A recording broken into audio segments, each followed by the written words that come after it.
Hi, today we're gonna share with you guys the 3 common bling methods.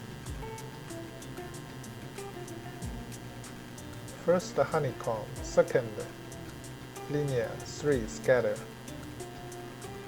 First, the honeycomb.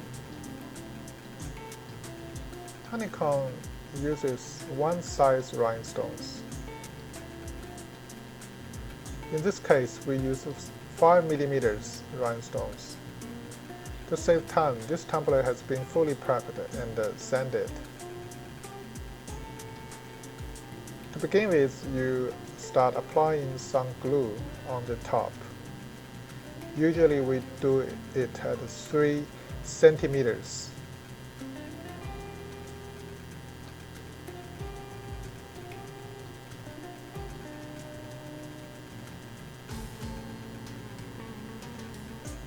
When you put down rhinestones, you do it very slowly and accurately if you are new to this.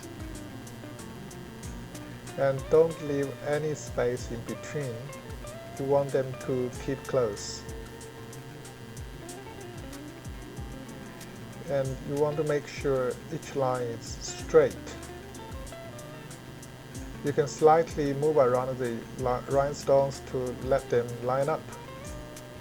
When you do the second line, you put the rhinestone in the crevice between the above 2 rhinestones.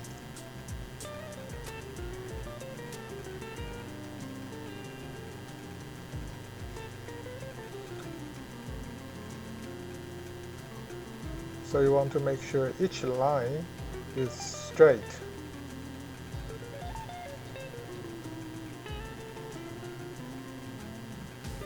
So for a straight tumbler, the number of rhinestones on each rim is exactly the same.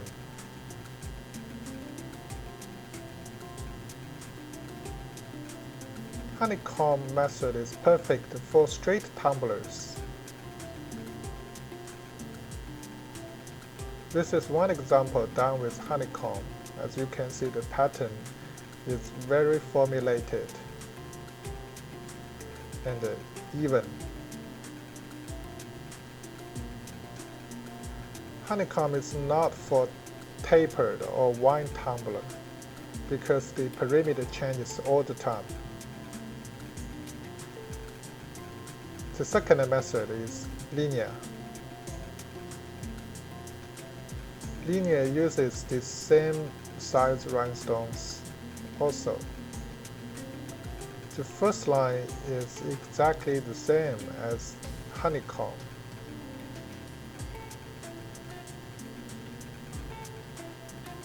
Put them as close as possible. Do not leave any space. Make the line straight.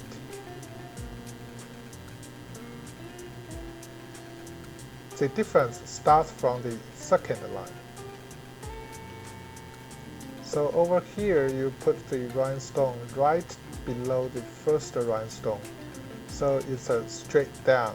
And continue on. You want to make sure the second line is completely straight down from the first line.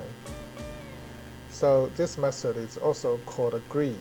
Together this pattern will form a shape of grid.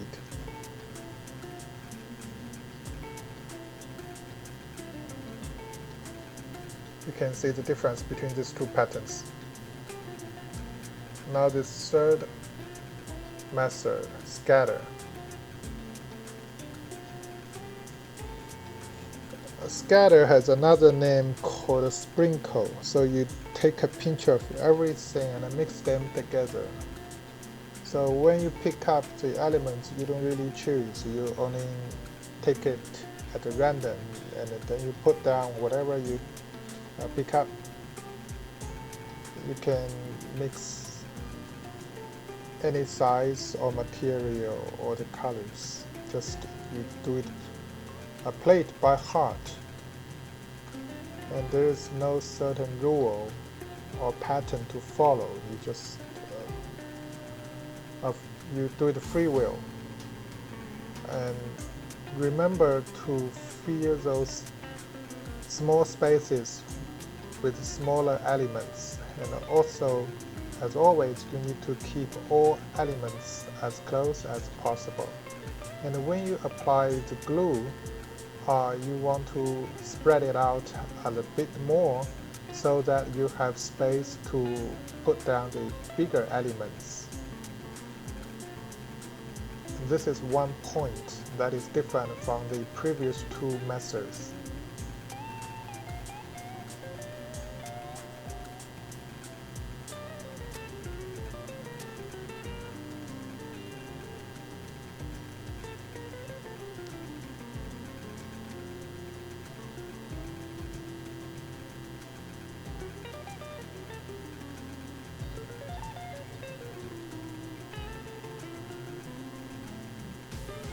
This is one example we did with scatter method in the past. As you can see, it's a mixture of everything, rhinestones of different colors and sizes, and this one even mixed with pearls.